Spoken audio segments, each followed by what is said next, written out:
Hello बच्चों, यह हमारी दूसरी वीडियो है। इसके पहले वीडियो में आपको समझाया गया है, बताया गया है। पहले आप उसको देखिए और उसके बाद आप इसे पढ़ेंगे तो समझ में आएगा। इसमें आज हम पढ़ाने जा रहे हैं रासायनिक संयोग के नियम। रासायनिक संयोग के नियम है क्या? जितनी भी रासायनिक क्रियाएं होती हैं वो कुछ नियमों का पालन करती हैं और तो उन नियमों को हम रासायनिक संयोग के नियम कहते हैं। ये नियम 5 हैं। कौन कौन से हैं? द्रव्य के संरक्षण या अविनाशिता का नियम, जिसे 1789 में लैवोजियर ने प्रतिपादित किया था। दूसरा है स्थिर अनुपात या निश्चित अनुपात का नियम। इसे 1799 में जोसेफ लुई प्राउस्ट ने प्रतिपादित किया था। तीसरा है गुणित अनुपात या सरल अनुपात का नियम, जिसे 1803 में जॉन डाल्टन ने प्रतिपादित किया था। चौथा है व्युत्क्रम अनुपात या तुल्य अनुपात का नियम, जिसे 1792 में रिचर ने प्रतिपादित किया था। पांचवा है गैलुसॉक का गैसीय आयतन संबंधी नियम, जिसे 1808 में गैलुसॉक ने प्रतिपादित किया। ये आपको इसलिए लिखा है क्योंकि आपको इसमें से ऑब्जेक्टिव भी आते हैं, तो आप यहाँ पे लिखा रहेगा तो आपको पकड़ में आएगा कि हमें याद भी हो जाएगा तो कौन सा नियम किसने प्रतिपादित किया और कब किया। तो ये 5 नियम है। इसके इसी के अंतर्गत सभी रासायनिक क्रियाएं होती हैं और इसे ही हम रासायनिक संयोग के नियम कहते हैं। तो हम एक एक करके सभी नियमों को पढ़ेंगे। पहला है द्रव्य के संरक्षण या द्रव्य के अविनाशिता का नियम। अब आपको द्रव्य वगैरह समझ में आ रहा होगा, ये सब हमने पहले बता दिया है। द्रव्य क्या है, तत्व क्या है, ठीक है। तो जब आपको वो पढ़े रहोगे, पहला पार्ट देखे रहोगे, तो आगे आपको पढ़ने में ज़्यादा समझने में दिक्कत नहीं जाएगी। तो द्रव्य के संरक्षण मतलब सुरक्षित है, ठीक है। अविनाशिता का नियम भी इसको कहते हैं। अविनाश का मतलब है द्रव्य जो है नष्ट नहीं होता है, अविनाशी है। तो इसे हम द्रव्य के संरक्षण या अविनाशिता का नियम कहेंगे। इस नियम के अनुसार क्या कहता है ये नियम? किसी भी रासायनिक अभिक्रिया में भाग लेने वाले पदार्थों की मात्राओं का योग रासायनिक क्रिया के पश्चात बने पदार्थों की मात्राओं के योग के बराबर होता है, ठीक है। अर्थात रासायनिक क्रिया में द्रव्य ना तो नष्ट किया जा सकता है और ना ही उत्पन्न किया जा सकता है। मतलब कि द्रव्य नष्ट नहीं होगा, मतलब यह अविनाशी है। ये आपको रटना नहीं है, ये ध्यान रखना। द्रव्य के अविनाशिता, द्रव्य को नष्ट नहीं किया जा सकता है ना। तो इसमें लिखने का ढंग क्या होगा? किसी रासायनिक अभिक्रिया के दौरान द्रव्य को ना तो नष्ट किया जा सकता है और ना ही उत्पन्न, ठीक है। और ये क्या कहता है कि क्रिया कारकों का कुल द्रव्यमान जितना होगा वो क्रियाफल के कुल द्रव्यमान के बराबर होगा। इसका मतलब क्या हुआ? किसी भी रासायनिक अभिक्रिया में भाग लेने वाले पदार्थ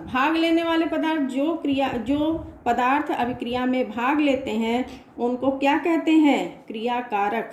और जो अभिक्रिया के पश्चात बनते हैं उनको क्या कहते हैं? क्रियाफल। तो क्या कह रहा है? रासायनिक अभिक्रिया में जितने क्रियाकारक भाग लेंगे उनके द्रव्यमान का योग जितना होगा वो किसके बराबर होगा? क्रियाफल के कुल द्रव्यमान के योग के बराबर होगा।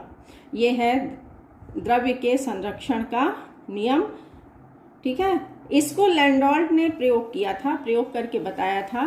उन्होंने एक H आकार की नली ली, जिसमें एक भुजा में उन्होंने AgNO3 डाली, AgNO3 Ag सिल्वर नाइट्रेट डाला और दूसरी भुजा में उन्होंने पोटेशियम क्लोराइड डाला और इसको नली को बंद करके उन्होंने तौला।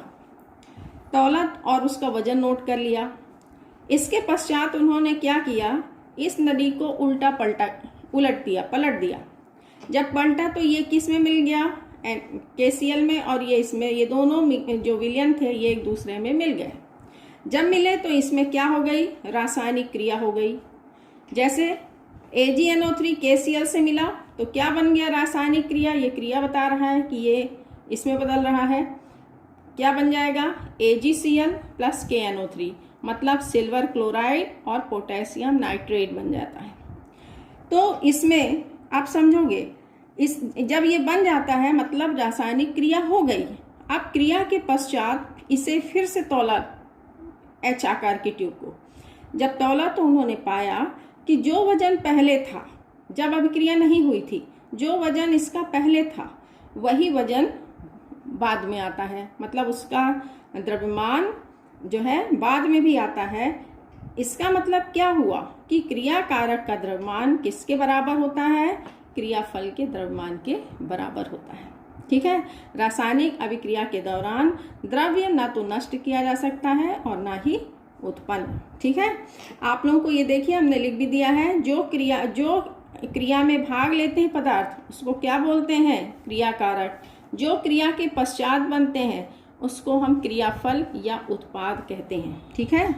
तो ये ध्यान रखेंगे, द्रव्य के संरक्षण का मतलब है सुरक्षित है, और अविनाशता का मतलब है इसे नष्ट नहीं किया जा सकता। तो किसी भी रासायनिक अभिक्रिया के दौरान क्रिया कारकों के द्रव्यमान का योग बनने वाले क्रियाफलों के द्रव्यमान के योग के बराबर होता है। ये इसका नियम है। इसमें कुछ सवाल हैं, इसको पढ़ेंगे, समझो इसको। 2 ग्राम हाइड्रोजन, ये सवाल है, 2 ग्राम हाइड्रोजन 16 ग्राम ऑक्सीजन के रासायनिक संयोग से 18 ग्राम जल बनाता है। ठीक। ये आंकड़े रासायनिक संयोग के किस नियम की पुष्टि करते हैं? इस तरह के प्रश्न आ सकते हैं ऑब्जेक्टिव टाइप। तो इसको कारण सहित स्पष्ट करिए, कैसे करोगे। क्या कह रहा है, क्रिया कारक जो अभिक्रिया में भाग ले रहे हैं, कौन कौन भाग ले रहा है, हाइड्रोजन और ऑक्सीजन। हाइड्रोजन का संकेत जानते हो H2, ऑक्सीजन का संकेत जानते हो O2। तो हमने रासायनिक अभिक्रिया समीकरण लिख दिया है, H2O2 क्रिया करके क्या बना रहे हैं, जल का फार्मूला क्या होता है, H2O। ठीक है। तो अब कितने ग्राम जल लिया है सवाल में, 2 ग्राम, ये 2 ग्राम है। ऑक्सीजन कितनी है, 16 ग्राम। तो आपको ये दोनों क्या है, क्रिया कारक, दोनों क्रिया करके क्या बना रहे हैं, 18 ग्राम H2O, मतलब क्रियाफल का द्रव्यमान कितना है, 18 ग्राम है। तो आपने अभी क्या पढ़ा है कि क्रिया कारक का कारकों का कुल द्रव्यमान किसके बराबर होगा, क्रियाफल के कुल द्रव्यमान के। तो यहाँ पर 2-16 ये देखिए लिखा हुआ है, रासायनिक क्रिया में भाग लेने वाले क्रिया कारकों का कुल द्रव्यमान। क्रिया कारक कौन है, H2 और O2। H कितना है, 2, ऑक्सीजन कितना है, 16। तो इसको जोड़ोगे तो कुल कितना द्रव्यमान आ गया, 18। क्रियाफल का द्रव्यमान कितना है, 18। तो देखो क्रिया कारकों का द्रव्यमान और क्रियाफल का द्रव्यमान एक दूसरे के क्या है, बराबर है। ठीक है ना। तो ये बराबर है, और ये कौन सा नियम कहता है, द्रव्य के अविनाशता का नियम। इसलिए द्रव्य के अविनाशता के नियम की पुष्टि होती है। इसी सवाल को हम दूसरी तरह से भी कर सकते हैं, अलग अलग तरह से समझना है इसको। जैसे हम इस सवाल को दूसरी तरह से भी पूछ सकते हैं, 2 ग्राम हाइड्रोजन कितने ग्राम ऑक्सीजन से क्रिया करके 18 ग्राम H2O देगी। ठीक है ना। तो आप क्या कर सकते हो, क्योंकि आप जानते हो क्रिया कारकों का द्रव्यमान किसके बराबर होता है, क्रियाफल के द्रव्यमान के। तो यहाँ पे क्या लिखो, क्रिया कारक हो जाता 2, ऑक्सीजन को हम कह देते नहीं है, मतलब X मान लेते, और ये कितना है 16, तो x बराबर क्या हो जाता, सॉरी 18, तो ये हो जाता 18 माइनस 2, तो ये आ जाता 16। मतलब इसी तरह के प्रश्न को किसी भी तरह से घुमा करके पूछा जा सकता है। ठीक है, तो अब नेक्स्ट चलते हैं। दूसरा नियम, दूसरा अनुपात है स्थिर या निश्चित अनुपात का नियम। दूसरा नियम क्या है? स्थिर या निश्चित अनुपात का नियम। ये पूरी काहे की परिभाषा है? यौगिक की परिभाषा आपको कल पढ़ाए हैं, वही इसका नियम है। क्या कहता है ये नियम? प्रत्येक रासायनिक यौगिक में उनके अवयवी तत्व भारानुसार सदैव एक निश्चित अनुपात में पाए जाते हैं, चाहे उन्हें किसी भी विधि से प्राप्त किया गया हो। आपको हमने कल यौगिक की परिभाषा पहले वाले वीडियो में बताई थी कि यौगिक में तत्वों का अवयवी तत्वों का अनुपात भार के अनुसार सदैव निश्चित होता है। ये वही तो लिखा हुआ है, कुछ अलग से नहीं है। केवल इसको लिखने का तरीका आपका होगा, प्रत्येक रासायनिक यौगिक में उसके अवयवी तत्व भार के अनुसार सदैव एक निश्चित अनुपात में पाए जाते हैं, चाहे उन्हें हम किसी भी विधि से प्राप्त करें। ठीक है, उदाहरण समझो। जैसे आप समझते हो पानी का क्या फार्मूला होता है? H2O। सिंपल ले रहे हैं उदाहरण, जिससे आपको भी समझ में आए। कठिन दूसरा हम ले लेंगे तो आप सोचने लगोगे कि ये कैसा होता है, क्या है। पानी आप जनरली देखे हो, पानी का फार्मूला भी जानते हो, क्या होगा? H2O। ठीक है ना। अब ये H2O को आप कहाँ से, जल को कहाँ से प्राप्त कर सकते हो? वर्षा से भी प्राप्त होता है, कुएं से भी प्राप्त होता है, तालाब से भी प्राप्त हो सकता है, और इसे हम प्रयोगशाला में बना भी सकते हैं हाइड्रोजन और ऑक्सीजन की क्रिया से। तो इसमें चाहे हम इसे कहीं से भी प्राप्त करें, इसमें जो हाइड्रोजन अवयवी तत्व हाइड्रोजन और ऑक्सीजन का अनुपात सदैव कितना होगा? चाहे हम बोले 2:16 या बोल दें और सरल कर दें 1:8 होगा। मतलब हाइड्रोजन का 1 भाग ऑक्सीजन के 8 भाग से ही क्रिया करेगा, तभी जल का निर्माण होगा। ठीक है ना। मतलब इसमें अवयवी तत्व का अनुपात सदैव निश्चित होगा। दूसरा उदाहरण समझो। जैसे आप कार्बन डाइऑक्साइड CO2, ठीक है ना, CO2 लेते हो। कार्बन डाइऑक्साइड आप प्रयोग से प्राप्त करो या आप कहीं से भी श्वसन क्रिया के द्वारा भी होती है, तो आप कहीं से भी करेंगे तो कार्बन का परमाणु भार कितना? 12। ऑक्सीजन का यहाँ पर 16 होता है, तो O2 लिखोगे तो 16 दूनी 32। मतलब कार्बन और ऑक्सीजन का अनुपात क्या होगा? 12:32। ठीक है, ये होगा किसमें? CO2 में। ठीक है, इसको हम और सरल कर सकते हैं।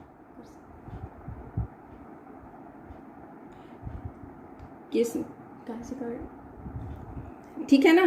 तो ये होगा, चाहे हम इसको कहीं से भी प्राप्त करें या इसको हम और सरल भी कर सकते हैं। ठीक है, इसमें आप लोग जैसे 2 छक्के 12 और 16, ठीक है, 6:16, तो और इसको सरल कर सकते हैं 3:8। ठीक है ना। तो हम ये कह सकते हैं कि कार्बन और ऑक्सीजन का जो अनुपात है ये CO2 में क्या होगा? 3:8 कार्बन और ऑक्सीजन का। तो चाहे हम CO2 को प्रयोग से प्राप्त करें, चाहे श्वसन क्रिया से छोड़ी गई हो, इसमें अनुपात निश्चित होगा। नेक्स्ट समझो NaCl चाहे आप समुद्र से प्राप्त करिए चाहे प्रयोग द्वारा हो, इसमें सोडियम कितना होगा? 23 और क्लोरीन कितना होगा? 35.5। ये रेशियो होगा। ठीक है, तो ये आपने इसको सरल कर दिया है इसमें, और ये और कट नहीं सकता है, इसलिए इसका रेशियो सोडियम कितना भाग? 23 भाग, क्लोरीन कितने? 35.5 भाग से क्रिया करेगा, तभी NaCl का निर्माण होगा। ठीक है, तो क्या बताया हमने कि कोई भी प्रत्येक रासायनिक यौगिक में उसके अवयवी तत्व भार के अनुसार सदैव निश्चित अनुपात में होते हैं, चाहे उन्हें किसी भी विधि से प्राप्त किया जाए। क्लियर हो गया? अब नेक्स्ट चलते हैं गुणित अनुपात का नियम। इसको भी समझोगे, गुणित अनुपात का नियम। इसको हम सरल अनुपात का नियम भी कहते हैं। इस नियम के अनुसार जब दो तत्व आपस में संयोग करके दो या दो से अधिक यौगिक बनाते हैं, तब एक तत्व के भिन्न भिन्न भार या मात्राएं जो दूसरे तत्व की निश्चित मात्रा से संयोग करती हैं,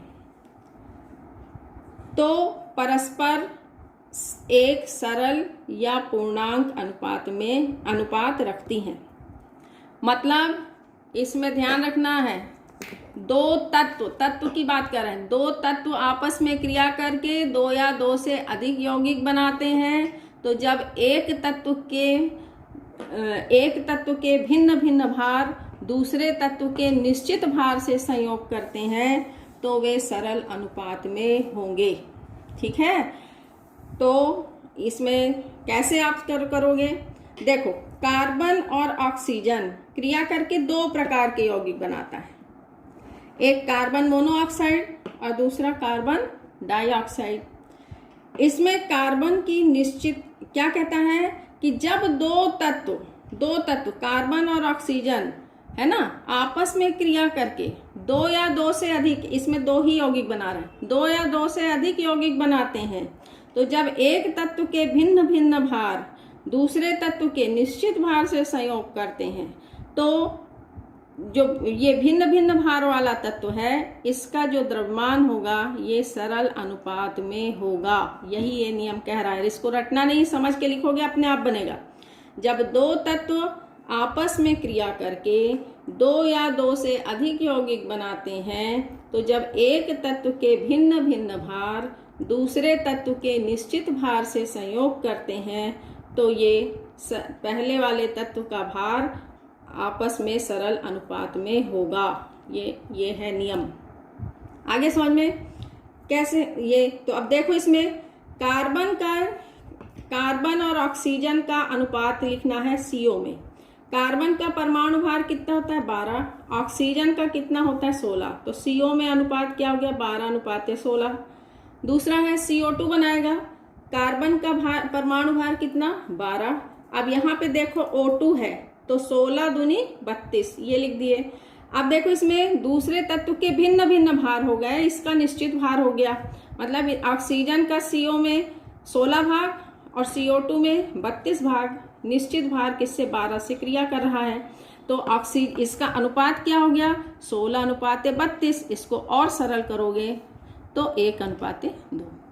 ये कौन सा नियम है? सरल या गुणित अनुपात का नियम। ठीक है?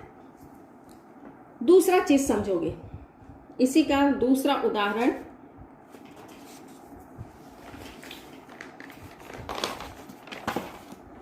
ये आपके NCERT में भी है। देखो, नाइट्रोजन ऑक्सीजन से क्रिया करता है। नाइट्रोजन किससे क्रिया करेगा? ऑक्सीजन से। दो तत्व हैं, क्रिया करके दो या दो से अधिक यौगिक बना रहे हैं, तो जब ये दोनों क्रिया करते हैं तो हम 5 प्रकार के ऑक्साइड बनते हैं। कौन कौन से बनते हैं? देखो इधर, N2O को क्या बोलते हैं? Nitrous oxide. ठीक, NO को बोलते हैं nitric oxide. N2O3 die nitrogen, ये दो के लिए डाई यूज करते हैं, die nitrogen try oxide. N2O4 die nitrogen tetroxide और N2O5 डाई नाइट्रोजन पेंटॉक्साइड। तो ये 5 प्रकार के ऑक्साइड बनाते हैं। ठीक है? अब वही नियम हो गया, दो तत्व क्रिया करते हैं, दो या दो से अधिक यौगिक बनाते हैं। ठीक है? तो एक तत्व का जब भिन्न भिन्न भार दूसरे तत्व के निश्चित भार से, लेकिन देखो ये तो भिन्न भिन्न भार, यहाँ पर भी क्या हो गया? समान हो रहा है, और यदि ये समान है तो ये भिन्न हो रहा है। इसके भिन्न भिन्न भार होना चाहिए, इसका निश्चित भार होना चाहिए। तो इसको हम क्या कर देते हैं, इसको निश्चित करने के लिए इनको सबको हम वो कर देंगे, निश्चित कर देंगे, 14 कर देंगे। ठीक है, तो जब ये इसका आधा होगा 14 हो जाएगा, तो ये भी इसका आधा हो जाएगा। इसको हम एज इट इज रखेंगे, ये 14 हो गया तो ये भी आधा हो गया 24, और ये 14 हो जाएगा तो ये क्या हो गया 32, ये हो गया 14 तो ये आधा हो गया 40। तो देखो कैसे इसको निकाले हैं, N2O लिखा है। नाइट्रोजन का परमाणु भार कितना होता है 14, ऑक्सीजन का कितना होता है 16, तो 14 दूनी 28 ये लिखे थे, ये हो गया 16, ये 14 है और ये 16 है, ये लिखा है। ये N2O3 14 और 16 दूनी 32, 16 तियाँ 48। ठीक है ना, ये समझ में आ रहा है कैसे किए हैं। ये 16 चौको 64, ये 28 हो गया, ये 28 हो गया, 16 पंचे 80। इसको सरल कर दिए हम, इसको फिक्स कर दिए तो ये 14 हो गया। तो जब ये आधा हुआ तो ये भी क्या हो गया, हाफ हो गया। ये आधा हुआ तो ये भी क्या हो गया, आधा। इस तरह से हमने, अब यहाँ पर देखिए इसके ऑक्सीजन का ये भिन्न भिन्न भार हो गया का नाइट्रोजन के निश्चित भार से संयोग कर रहा है। तो कहता क्या है नियम कि जो ये भिन्न भिन्न भार वाला तत्व है इसके भार में सरल अनुपात होगा। तो देखिए है, ये देखिए 8 एकम 8, 8 दूनी 16, 8 त्रिक 24, 8 चौको 32, 8 पंच 40। मतलब क्या अनुपात हो गया, 1:2:3:4:5। तो इससे कौन से नियम की पुष्टि हो रही है, गुणित अनुपात के नियम की पुष्टि हो रही है। आगे समझ में, मतलब जब दो तत्व आपस में क्रिया कर 2 या 2 से अधिक यौगिक बनाते हैं, तो जब एक तत्व के भिन्न भिन्न भार दूसरे तत्व के निश्चित भार से संयोग करते हैं, भार या मात्रा से संयोग करते हैं, तो ये सरल अनुपात में होगा। आगे समझ में, यही नियम ये कहता है, रटने की जरूरत नहीं है, समझ के पढ़ोगे सब बनेगा। इसके बाद नेक्स्ट है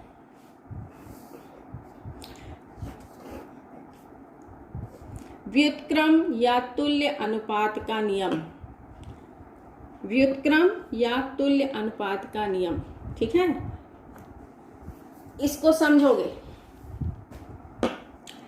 क्या कहता है, जब दो तत्व की भिन्न भिन्न मात्राएं, दो तत्व की भिन्न भिन्न मात्रा है ना, अलग अलग, ये भी अलग और ये भी अलग, तीसरे तत्व की निश्चित मात्रा से संयोग करते हैं, कोई तीसरा तत्व से संयोग करेंगे अलग अलग, है ना, तो वे आपस में उसी अनुपात में संयोग करेंगे जिसमें वे तीसरे तत्व की निश्चित मात्रा से संयोग करती हैं। इसको समझोगे।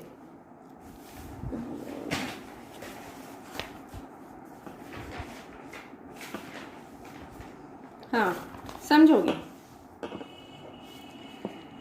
दो तत्व हमने ले लिया, कार्बन और हाइड्रोजन, ठीक। क्या नियम कहता है, जब ये देखिए दो तत्व की भिन्न भिन्न मात्राएं किसी तीसरे तत्व की निश्चित मात्रा से, कोई तीसरा तत्व, जैसे मान लो हम यहाँ पे क्या ले लेते हैं, ऑक्सीजन, ठीक, इसकी निश्चित मात्रा से संयोग करें, तो अब आप ये इससे संयोग करके कार्बन ऑक्सीजन क्रिया करके क्या बनाएगा, CO2। हाइड्रोजन ऑक्सीजन क्रिया करके क्या बनाएगा, H2O। दो तत्व की भिन्न भिन्न मात्राएं तीसरे तत्व की निश्चित मात्रा। अब इसमें अनुपात देख लो, कार्बन का कितना परमाणु भार होता है 12, और ऑक्सीजन का कितना होता है 16, ये 2 है, तो ये क्या हो गया 16 दूनी 32, ठीक। इसमें भी देख लो अनुपात, हाइड्रोजन का परमाणु भार 1, H2 है तो हमने क्या लिख दिया 2, ऑक्सीजन का परमाणु भार कितना होता है 16। तो क्या कहता है, दो तत्व की भिन्न भिन्न मात्राएं तीसरे तत्व की निश्चित मात्रा, इसमें ऑक्सीजन कितनी है 32 और इसमें ऑक्सीजन कितना है 16, इसकी निश्चित मात्रा होनी चाहिए, तो हम इसको भी 16 कर लें, या हम क्या कर लिए 6:16। जब हम इसको हाफ करेंगे तो ये भी हाफ हो जाएगा, है ना। तो क्या कहता है, समझना है, इसको रटना नहीं है। जब दो तत्व की भिन्न भिन्न मात्राएं, ये भिन्न भिन्न मात्राएं तीसरे तत्व की निश्चित मात्रा से संयोग करती हैं, तो ये आपस में उसी अनुपात में संयोग करेंगी जिसमें वे तीसरे तत्व की निश्चित मात्रा से करती हैं। देखो, कार्बन हाइड्रोजन संयोग करके क्या बनाएगा, CH4। तो क्या कहता है ये नियम कि कार्बन होना चाहिए 6 और हाइड्रोजन कितना होना चाहिए 2। ठीक है ना, ये निश्चित मात्रा से इतना ये संयोग कर रहा है, तो कार्बन कितना है 6 और हाइड्रोजन कितना है 2, ये होना चाहिए। तो क्या है देखिए, ये हो गया 12, कार्बन का 12 परमाणु भार और हाइड्रोजन का 1, तो ये कितना हो गया 4। इसको और सरल कर लो तो 6:, क्या हो गया 2 आ गया ना, कार्बन 6 और हाइड्रोजन 2। तो इससे क्या नियम की पुष्टि हो रही है, व्युत्क्रम या तुल्य अनुपात के नियम की पुष्टि हो रही है। तो इसमें आप लिख सकते हो CO2 में कार्बन और ऑक्सीजन का अनुपात क्या हो गया 12 और 16 दूनी 32। ठीक है, इसको और सरल कर दिया तो 6:16। इसी प्रकार से H2O में क्या है अनुपात, ये H और ये O, हाइड्रोजन कितना है 2, ऑक्सीजन का अनुपात कितना होता है भार, परमाणु भार 16। तो कहता क्या है नियम कि जब ये आपस में क्रिया करेंगे तो कार्बन कितना होना चाहिए 6 और हाइड्रोजन कितना होना चाहिए 2। तो इसको जब लिखोगे कार्बन और ये हाइड्रोजन का अनुपात, तो कार्बन कितना हो गया 12, ये कितना हो गया 4, इसको और सरल कर लो तो ये हो जाएगा 6:2, जो इस नियम की पुष्टि करता है। आगे समझ में, आज इतना ही। और रासायनिक, अब एक गैलुसॉफ का गैसीय आयतन संबंधी नियम बचा हुआ है, उसको हम नेक्स्ट वीडियो में पढ़ाएंगे। तब से आप लोग इसको पढ़िए। और अगर आपको ये वीडियो अच्छी लगी है और आपको इसको ज़्यादा से ज़्यादा तो इसको शेयर करिएगा और लाइक करिएगा और इसे ज़्यादा से ज़्यादा बच्चों को शेयर करिए, इसलिए कि ज़्यादा से ज़्यादा बच्चे लाभान्वित हों और वो पढ़ें। ठीक है, वो उनकी पढ़ाई में कोई भी अवरोध ना होने पाए। धन्यवाद।